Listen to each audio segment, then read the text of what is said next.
Assalamualaikum warahmatullahi wabarakatuh. Kembali lagi bersama saya Narlita Agnestin.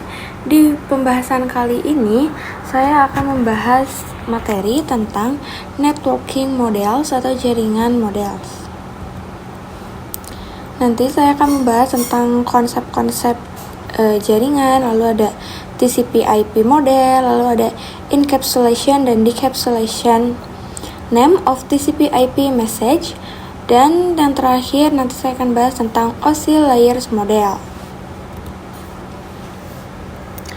Jaringan komputer mengacu pada perangkat komputasi yang saling terhubung serta dapat bertukar data dan berbagi sumber daya satu sama lain. Untuk terjalinnya proses bertukar data tersebut, diperlukannya aturan yang mendefinisikan bagaimana kumpulan komputer agar bisa saling komunikasi. Nah, aturan tersebutlah yang disebut dengan networking models. Jadi, bagaimana setiap vendor itu dapat saling berkomunikasi dengan open standard networking models yang tersedia. Untuk saat ini, open standard networking models yang tersedia dan terkenal itu ada dua, yaitu TCP/IP model dan OSI models. Nah, before open networking model exists, yaitu sebelum model jaringan terbuka itu, setiap vendor membuat model jaringan mereka sendiri. Nah, pada tahun 1974, IBM itu menciptakan sistem network arsitektur yaitu SNA. Nah, vendor lain juga membuat model jaringan mereka sendiri. Lalu setelah model jaringan terbuka ada, setiap vendor itu menggunakan model jaringan yang sama sehingga dapat berkomunikasi satu sama lain. Nah, tadi setelah model jaringan terbuka itu, semua vendor menggunakan model jaringan yang sama, yaitu TCP/IP.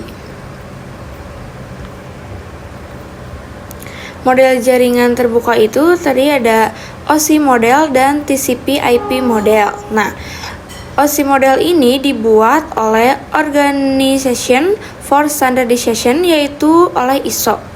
Sedangkan TCP/IP model yaitu oleh Department of Defense, yaitu oleh DoD.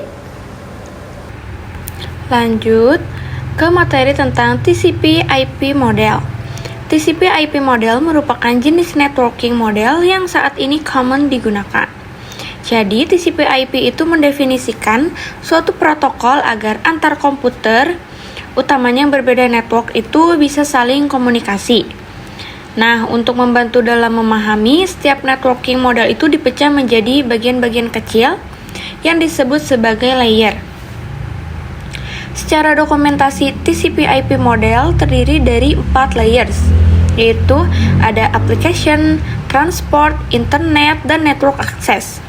Namun, penerapan dalam real network, TCP/IP model lebih mudah untuk dibagi menjadi 5 layers, yaitu nambah 1, jadi application, transport, internet, data link, dan physical. Selanjutnya, TCP/IP application layer. Application layer TCP/IP ini adalah sekumpulan protokol yang digunakan untuk menghubungkan perangkat dalam jaringan, termasuk internet. Model TCP/IP terdiri dari beberapa lapisan. Salah satunya adalah lapisan aplikasi. Lapisan aplikasi adalah lapisan tertinggi dalam model TCP/IP yang bertanggung jawab untuk menyediakan antarmuka dan protokol yang digunakan oleh aplikasi untuk berkomunikasi melalui jaringan. Di lapisan ini, data yang dikirimkan oleh aplikasi pengguna diolah dan disiapkan untuk ditransmisikan melalui jaringan. Contoh protokol di lapisan aplikasi.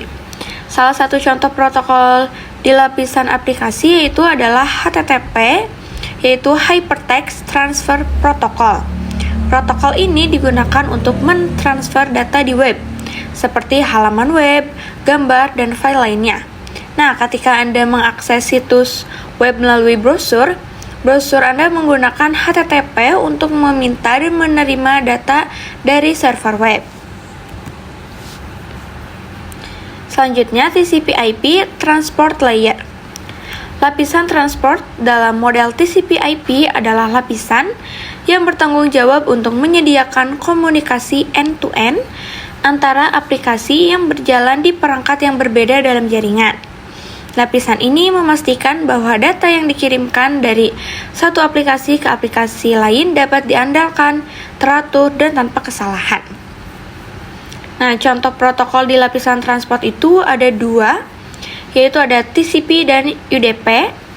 TCP yaitu Transmission Control Protocol. Protokol ini menyediakan komunikasi yang andal dan terjamin.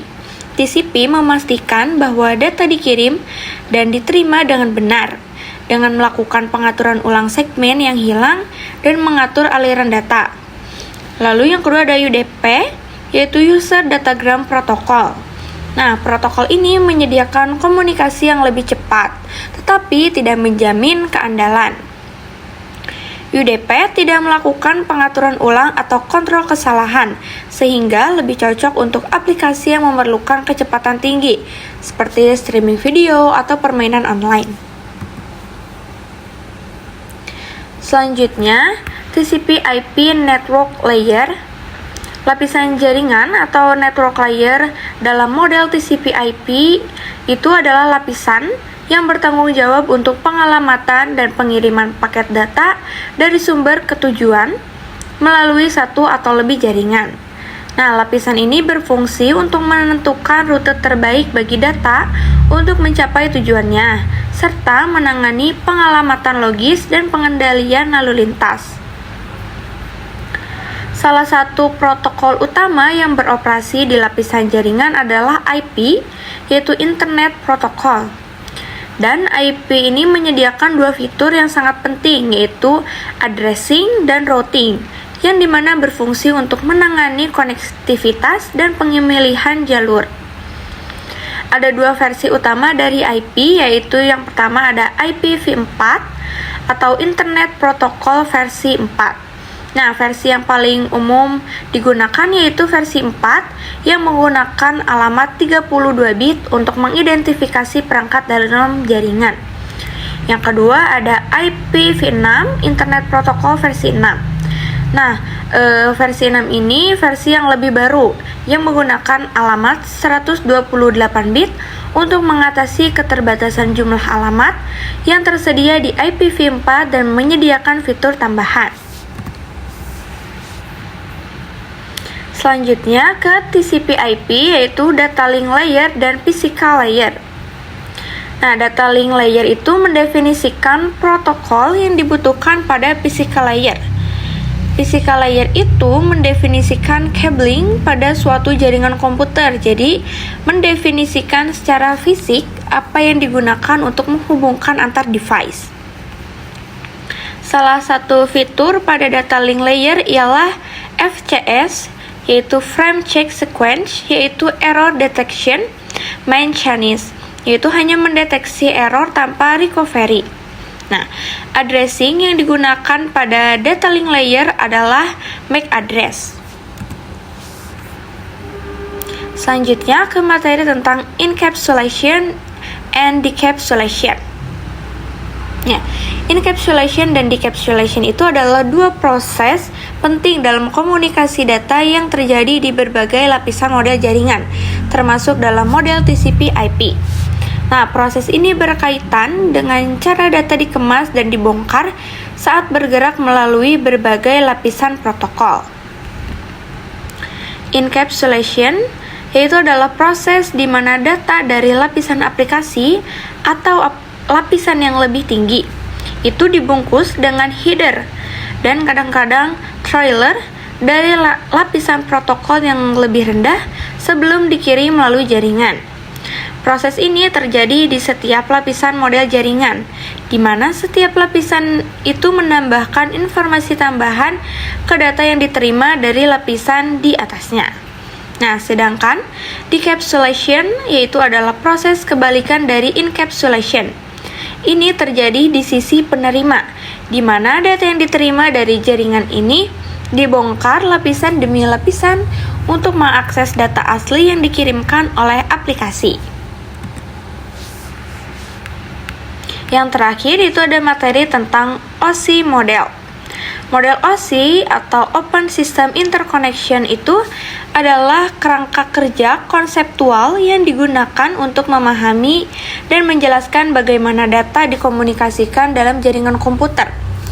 Model ini dikembangkan oleh ISO atau International Organization for Standardization pada tahun 1984 dan bertujuan untuk memfasilitasi interoperabilitas antara berbagai sistem dan perangkat jaringan yang berbeda.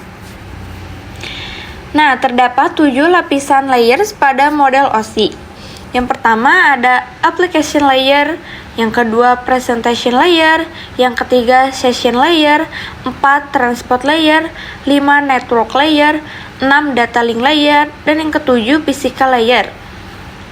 Nah, di materi yang tadi sebelumnya bahwa TCP/IP itu mempunyai 4 layer, sedangkan OSI ini ada 7 layer. Nah, baik model OSI maupun model TCP/IP ini memiliki tujuan yang sama dalam menjelaskan komunikasi jaringan, tetapi mereka melakukannya dengan cara yang berbeda. Model OSI lebih terperinci dengan 7 lapisan, sementara model TCP/IP lebih sederhana dengan 4 lapisan, dan lebih fokus pada implementasi praktis. Keduanya tetap relevan dalam memahami arsitektur jaringan dan komunikasi data. Segitu saja materi yang sudah saya bahas tadi, yaitu tadi saya membahas tentang TCP/IP model, lalu ada konsep networking model, selalu ada application layer TCP/IP, lalu ada transport layer, network layer, data link layer, dan physical layer. Lalu tadi ada encapsulation dan decapsulation, dan yang terakhir tadi ada OSI model. Semoga materi yang sudah saya sampaikan tadi dapat bermanfaat. Sampai jumpa di video saya selanjutnya. Terima kasih. Wassalamualaikum warahmatullahi wabarakatuh.